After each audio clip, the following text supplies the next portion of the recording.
What does that do to a side's confidence, and how do you then sort of turn it around? Like this week, do you even review the game, or you just go Control-Alt-Delete, try and leave it in the past?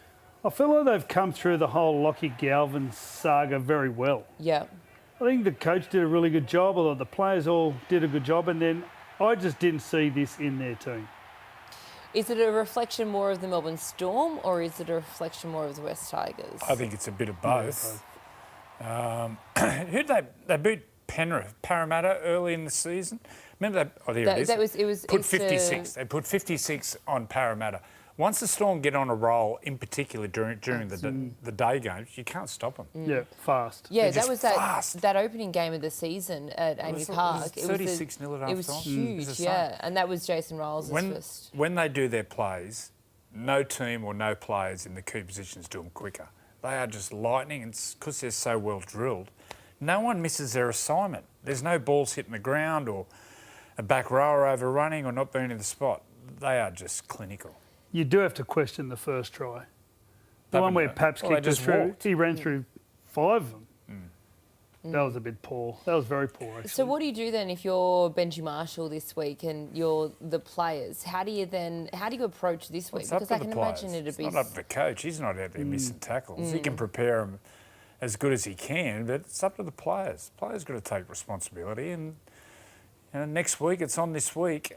Who do they play? South. They got South. That's the late game. Sunday night. Yeah. They got to aim up. They're at home at Campbelltown. Go out and make a statement as individuals and as a team. Geez, that's going to be a good game. Like that's an old little rivalry, South and Balmain. Well, also too, it's Wayne up against Benji. Obviously, Benji was under Wayne when he played. Was it 1 or 2 years at South? The people who are knocking Benji, I watch the way they play and I watch the way they defend. They know what they're doing. They're well drilled, without a doubt. And especially in attack, when their attack starts to hum, they know what they're doing. So people potting Benji, it's wrong. It's wrong. And look at that club. They've had some of the best coach. Ivan Cleary couldn't get them going. We know what Ivan's done. Madge couldn't get them going.